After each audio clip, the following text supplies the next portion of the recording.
10th class. Good morning प्यारे बच्चों, कैसे हो? याद होगा सबको कि पिछली कक्षा में हमने क्या पढ़ा था। हम कृतिका की पुस्तक पढ़नी शुरू की है, जिसका पाठ 1 माता का आंचल, उसका हमने आधा भाग पढ़ा था। तो आधे भाग में ग्रामीण जीवन के बारे में बताया और बच्चे के बारे में बताया कि माता पिता बच्चे की देख रेख कैसे करते हैं। नुला धुलाकर जब वह पूजा पर बैठती है उसके पिताजी, तो बच्चा भी साथ बैठता है और थोड़ा बड़े होने के बाद वह गांव के बच्चों के साथ कैसे खेलते हैं, नकली दुकान बनाते हैं मिठाई की और तिनकों का घरौंदा बनाकर, छप्पर बनाकर वह कैसे खेलते हैं। और पिताजी के आने के बाद वह घरौंदा तोड़कर कैसे चला जाता है। इस पाठ में आगे पढ़ेंगे। पेज नंबर 5 निकालेंगे बुक, पेज नंबर 5। कभी कभी हम लोग बारात का जुलूस भी निकालते हैं। बच्चे कभी कभी क्या करते हैं, बारात भी निकालते हैं। कनस्तर का तबूरा बजता, कनस्तर जो घी का पिप्पा होता है, कनस्तर उसको बोलते हैं। अमोले को घिसकर शहनाई बजाई जाती। अमोले अमोले किसको बोलते हैं? आम का उगता हुआ पौधा। टूटी चूहेदानी की पालकी बनती, चूहेदानी चूहे पकड़ने की।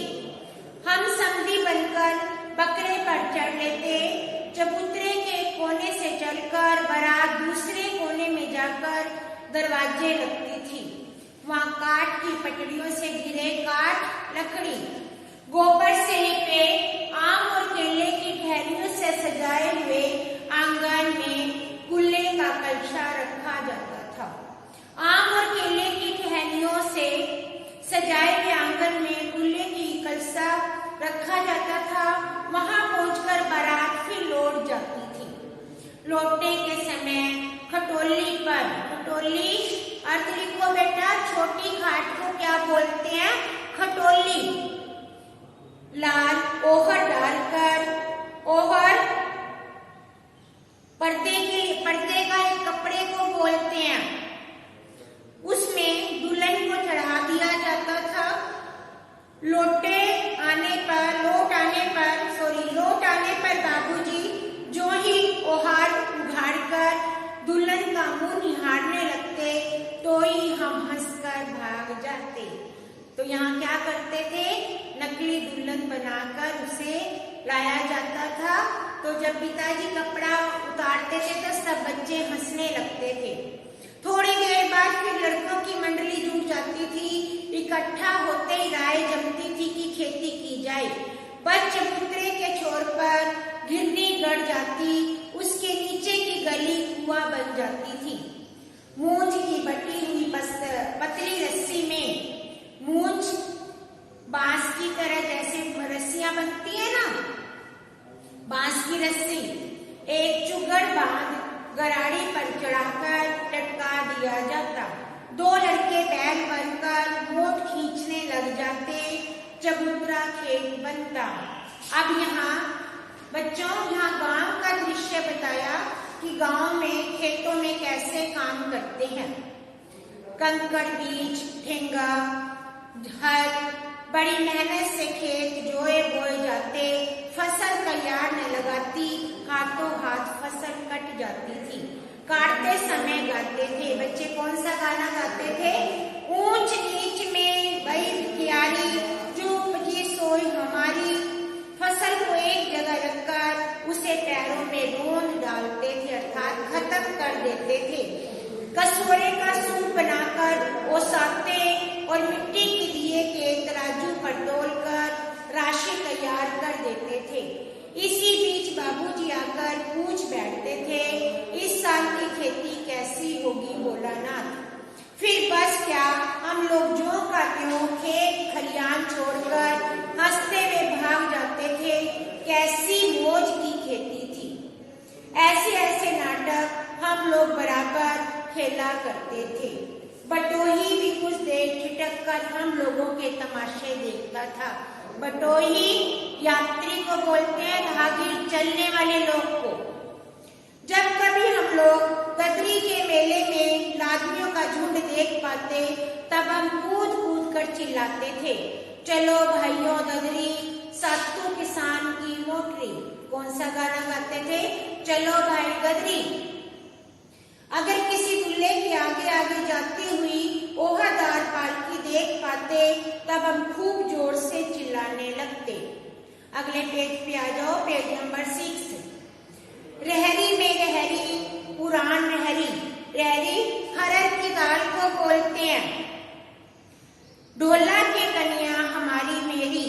इस पर एक बार बूढ़े वर ने हम लोगों को बड़ी दूर खदेड़कर ढेलों से मारा था।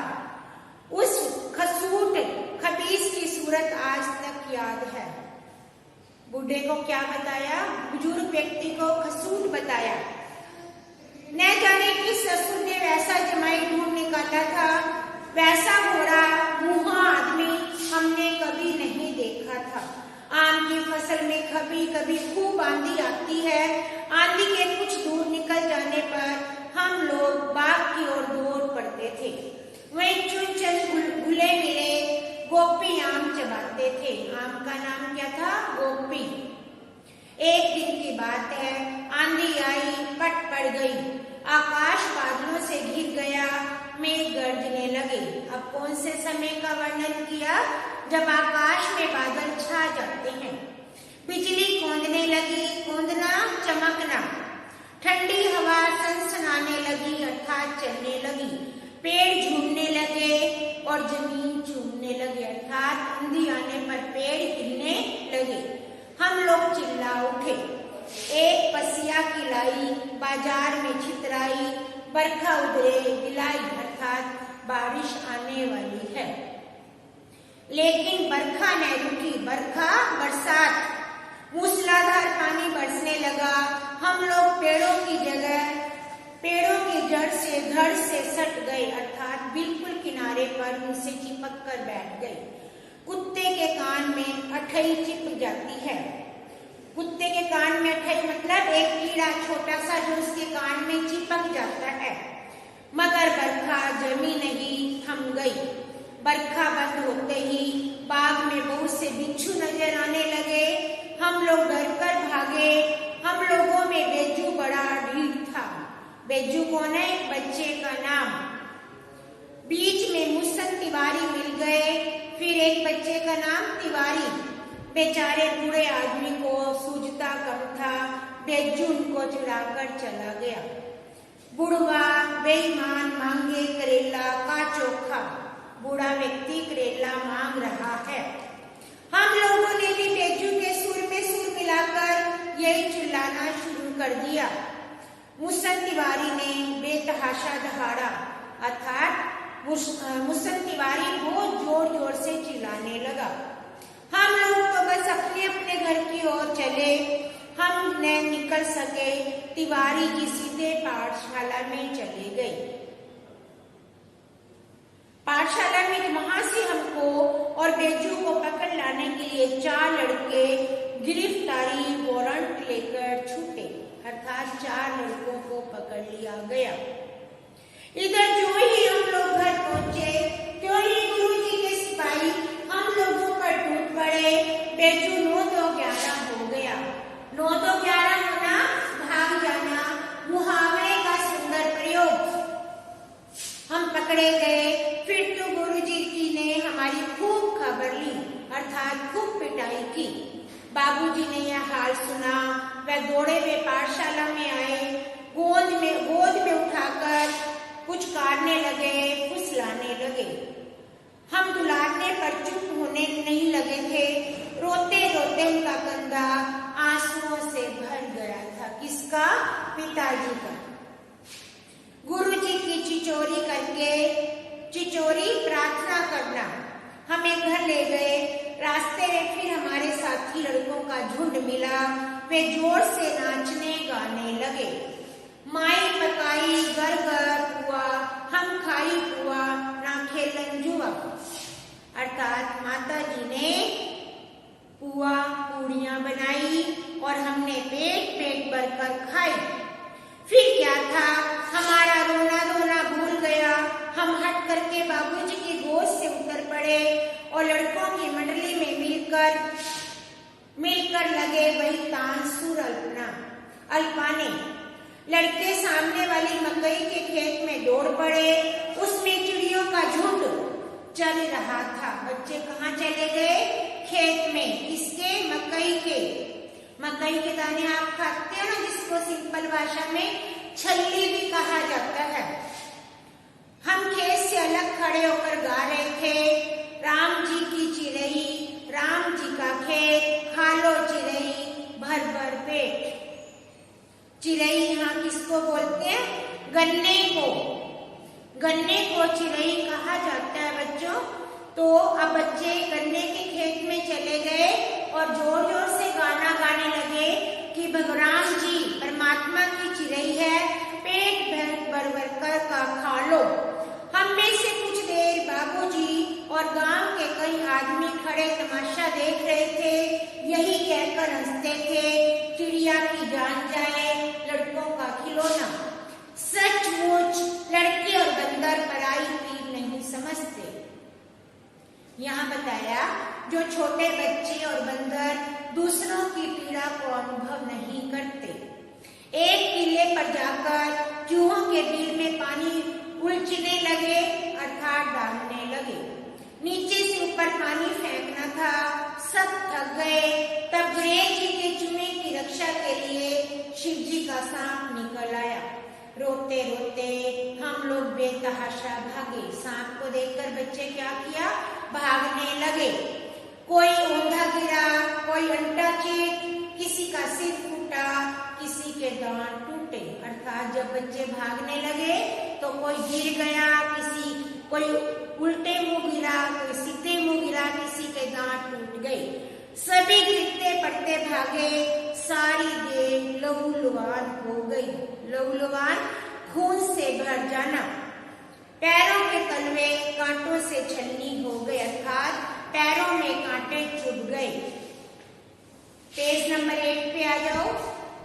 हम एक सुर से दौड़ आए और घर में घुस गए।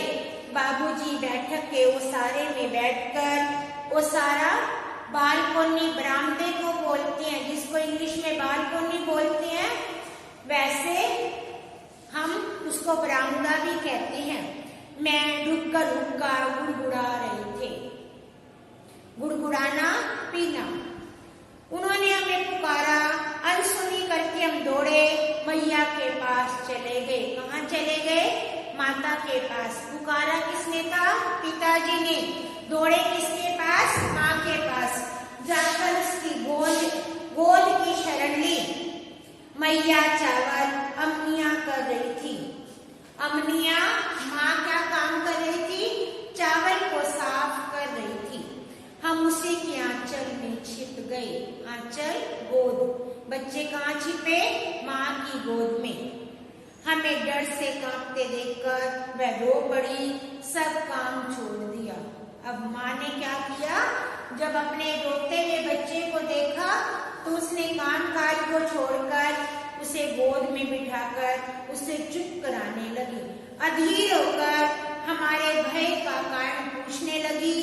कभी हमें अंग भर कर लगाती, कभी हमारे अंगों को अपने आंचल में पहुंचकर चूम लेती। साड़ी का पल्लू में क्या करती माँ? उसके आंसू को पूंछ लेती। बड़े संकट में पड़ गई। झटपट हल्दी पीसकर हमारे घावों पर लगाई। घर में कोराम मच गया। कोराम, रोना धोना। हम केवल धीमे स्वर से सांसा करते हुए मैया के आंचल में रुके चले जाते थे। सारा शरीर कांप रहा था। रोंगटे खड़े हो गए। किसके? माँ के। हम आंखें खोलना चाहते थे पर वे खुल नहीं रही थी। किसकी? भोलानाथ की। हमारे कांपते हुए होठों को मैया बार बार निहार रही थी। बड़े प्यार से हमें गले लगा देती थी। इसी समय बाबूजी भी दौड़कर आए। आकर जड़ से मैया की गोद से अपनी गोद में लेने लगे। हमने मैया के आंचल की प्रेम और शांति के चंदोवे की छाया न छोड़ी, अर्थात बच्चा माँ की गोद से पिता की गोद में नहीं गया। तो प्यारे बच्चों, यह पाठ पूरा ग्रामीण जीवन पर है कि गांव के बच्चे कैसे खेलते थे, क्या क्या काम करते थे, कैसे शरारतें करते थे और अंत में जब डर कर भागते थे तो वे अपने घर में आ जाते थे। तो बच्चों, आप इस पाठ को एक बार दोबारा पढ़ना और प्रश्न अभ्यास में केवल आपके जो प्रश्न अभ्यास हैं आप एक बार ट्राई करेंगे। आपकी क्वेश्चन नंबर 1 देखो, पाठ के आधार पर कैसे कहा जा सकता है कि बच्चा पिताजी से जुड़ाव रखता है फिर भी मुसीबत के समय माँ की शरण क्यों लेता है? क्यों? क्योंकि वह अपने आप को सुरक्षित महसूस करता है। आपके विचार से भोलानाथ ने अपने साथियों को देखकर सिसकना क्यों भूल गया? क्योंकि बच्चे जब अपने दोस्तों के सामने जाते हैं तो वे उस बात को छिपा लेते हैं और भूल जाते हैं, खेलने लग जाते हैं। प्रश्न 3, आपने देखा भोलानाथ और उसके साथी जब खेलते थे किसी न किसी प्रकार की तुकबंदी करते थे। तुकबंदी, इस पाठ में बहुत सारी कविताएं आई हैं, तुकबंदी मिलाई है उन्होंने। तुकबंदी बोलते हैं कविताएं बनाना। भोलानाथ उसके साथियों का खेलने की सामग्री आपके खेलने की सामग्री से किस प्रकार भिन्न है? बताया ना, वे घरेलू चीजों से, इधर उधर की चीजों से, बेकार की चीजों से ही अपने खेल बना लेते थे और आजकल के बच्चों के खेल तो अलग से हैं। ठीक है, आजकल के बच्चे बहुत महंगे महंगे खेलों के साथ खेलते हैं। प्रश्न 5, पाठ के ऐसे प्रसंग लिखो जो दिल को छू जाए। पाठ में बहुत सारे आए हैं तो ये आप खुद कर सकते हो। प्रश्न नंबर 6 कि ग्राम्य संस्कृति का चित्रण आज की संस्कृति में कैसे परिवर्तन आया? इसमें मेन क्या था? खेलों के बारे में ग्रामीण संस्कृति में भी परिवर्तन आया कि खेल अब आधुनिक मशीनों द्वारा किए जाने लगे। बच्चे भी खेलों से, अब बच्चों के पास भी नए नए खेल है, बच्चे भी स्कूलों में जाने लगे हैं। प्रश्न नंबर 7, आपको पढ़ते पढ़ते अपने माता पिता का प्यार याद आया होगा, कोई एक घटना लिखें। ये प्रश्न भी आपने अपने जीवन की कोई घटना लिखनी है। प्रश्न नंबर 8, या माता पिता के बच्चों के प्रति जो वात्सल्य प्रकट हुआ उसे अपने शब्दों में लिखो। वात्सल्य, प्यार, माता पिता जो हमें प्यार करते हैं उसका वर्णन करना है इस प्रश्न में। माता का अंचल पाठ की शीर्षकता पर भी उचित है या नहीं, इसका अन्य शीर्षक भी सुझाएं और यह उचित है नहीं तर्क दें। उचित है तो इसको एक्सप्लेन करना है। प्रश्न 10 में माता पिता के प्रति हम अपने प्रेम को कैसे व्यक्त कर सकते हैं? तो बच्चे, हम बहुत तरीके से माता पिता के प्रेम को व्यक्त कर सकते हैं। उनके छोटे छोटे काम में सहायता करके, उनके काम में हाथ बटाकर, बाजार के छोटे छोटे काम करके, घर में सामान उठाकर, घर कोई मेहमान आए उसको पानी पिलाकर और बहुत सारे अपनी किताबें और बैग सही स्थान पर रखकर और ऐसे हम छोटे छोटे बहुत से काम कर सकते हैं। इस पाठ में बच्चों की जो दुनिया रची गई वह आपके बचपन की दुनिया से किस प्रकार भिन्न है? पहले बच्चे कैसे भी खेल लेते थे, परंतु अब बच्चे अपने कमरे में रहना पसंद करते हैं। पहले के बच्चे इधर उधर घूमते रहते थे, दोस्तों के साथ खेलते थे, परंतु आज ऐसा नहीं है। प्रश्न नंबर 12, फणीश्वर नाथ रेणु नागार्जुन की आंचलिक रचनाएं पढ़ें। ये आप नेट से पढ़ सकते हो, क्वेश्चन नंबर लास्ट 12।